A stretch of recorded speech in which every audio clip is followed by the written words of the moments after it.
Welcome back to Grow Joyfully Home and Garden. Well, the day started out beautiful and sunny and blue skies, and already it's overcast and not looking so good. It's supposed to rain about 6 o'clock tonight, but it's only about 12 o'clock right now. But we will take what we get, won't we? Welcome to the channel. I didn't get out here to the greenhouse yesterday, but here I am today. And these, if you remember, I watered with a diluted organic fertilizer called True Organics. And I fertilized the evergreen, the hill marmon, the sundrop, and the vintage wine. Now it's only been 2 days. I don't think I see any improvement. Maybe it's too early.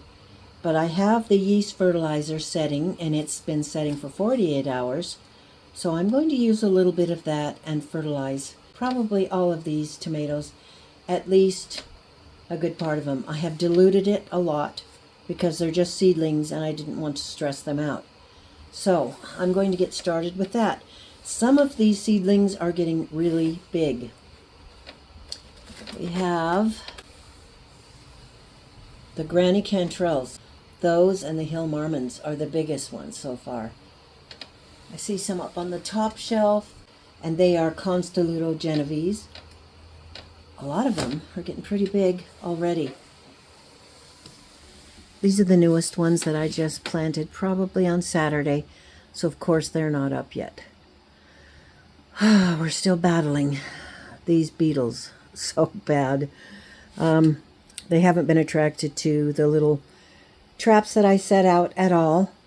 And I just had one drop down on my head, and I'm afraid we're going to have to just opt for spraying this place. I don't like to use chemicals. It's stinky. It might hurt my plants.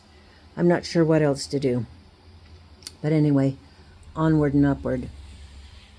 But a lot of these are looking super good. They're a little bit pale for my liking.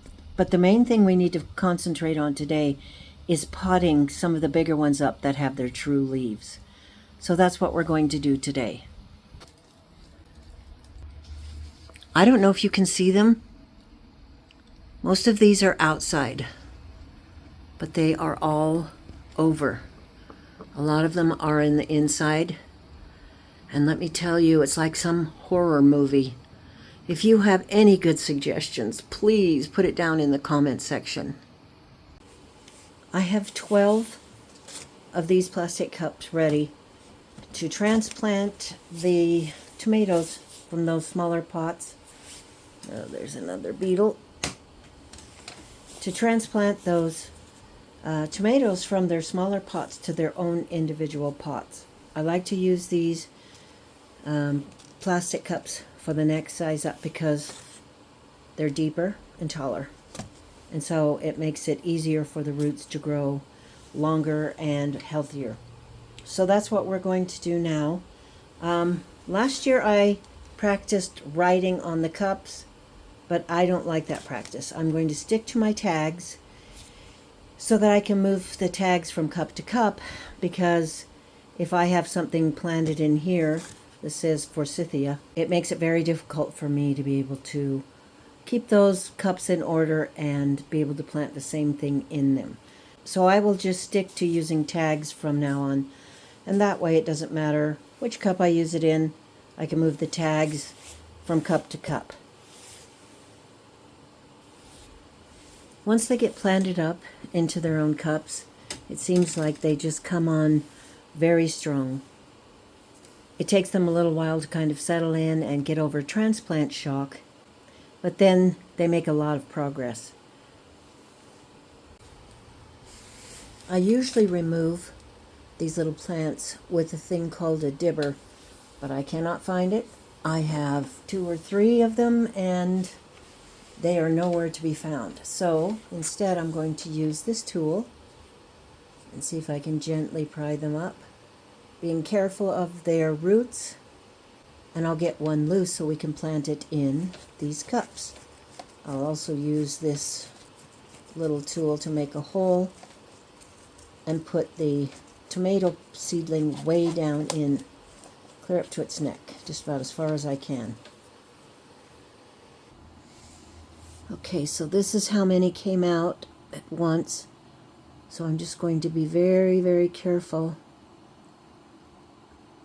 and loosen them from each other, making sure that I get as many, put this down here for now, as it rolls in, getting as many roots as I can for each plant. You see those little white roots? So very important. Now we're going to set this cute little seedling in the hole as carefully as we can. I made a nice deep hole for it. There we go. We're trying to put the cute little seedling in, but keep its leaves up off the soil. You want to have it in fairly deep, but you don't want its leaves touching the soil if at all possible. So we will pat that down in.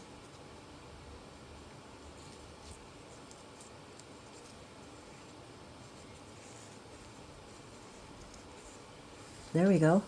Now it's been settled into its new home. I will do that for each one of these cups. And I was going to fertilize them with the yeast fertilizer, but I might give them a couple days just to settle in, because you're not supposed to do several things to a seedling at once. Like if you're going to transplant it, just transplant it and wait a couple days before you fertilize, so it has time for the roots to get over the shock of being transplanted. Here is Granny Cantrell seedling. It's not working. Number 2. Get him down in there. Pull him back up a little bit. Pat down the soil. Now I will give them a drink since they've just been transplanted, but just straight water. And we have well water, so we don't have to worry about the chlorinated water. But by the time I get everything filled up and out here, they usually set in the greenhouse at least overnight, if not several days. This is a nice healthy seedling. And we'll get it tucked right back down in that hole.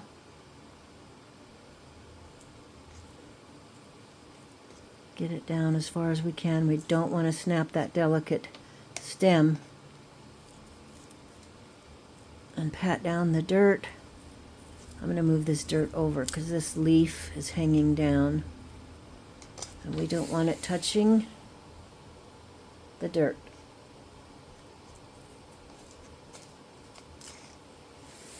There we go. Here's another healthy seedling. Tucking down in there.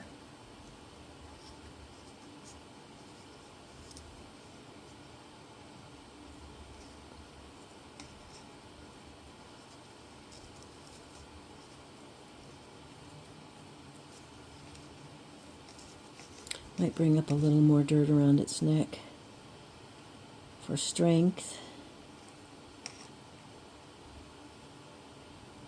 There we go. This potting mix is a mixture of Miracle-Gro. I don't usually use that, but my husband was so kind to bring it home for me. Miracle-Gro organic potting mix, vermiculite, and perlite for drainage. Now when they're seeds, they don't need much nutrition at all because they carry that nutrition in their seed. But now that they have their true leaves and they're bigger, then they're going to have to start being fertilized. But like I said before, I'm going to give them a couple of days to settle in, get their strength back, and then I can fertilize them. I have 2 left in this original pot, and I'm just going to leave them. They're not very big or healthy, but I'll leave them in this pot and they'll continue to grow. So I have 8 granny cantrell plants. Now this is when it gets interesting in here as far as room, because what used to fit in this pot now takes up at least half this tray. And that's just the granny cantrells. If I have 75 varieties, it's going to get pretty cozy in here, but we do have the other small greenhouse this year, for which I am very grateful. I'm going to make the hole clear down to the bottom,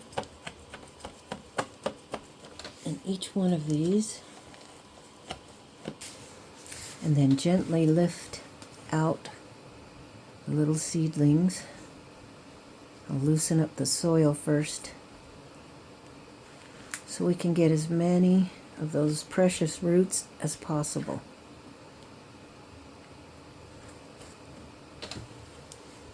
I have to get these guys out together and then gently tease the roots apart. There we go. Got one right there. It's a little bit too deep for that one, so we'll just hold him up by his leaf and pack the soil in like so.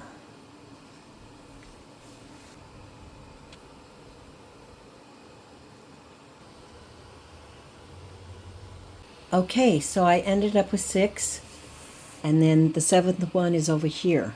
So I'm going to leave that in this little pot where it originated and put these other ones on the heat mat. And we'll put this one back where it went. So that job is done. Once the tomato seedlings get to this point, you really have to work out here consistently to get them all planted into their own pots, because they do so much better. Well, that's all I'm going to do today, because I'm going to go see some really cute grandkids and enjoy being with them. I hope you guys are having a really good day, and that your seedlings, and hopefully their tomatoes, are doing really well too. I hope you have a wonderful day. Thanks for stopping by today, and we'll see you on the next video.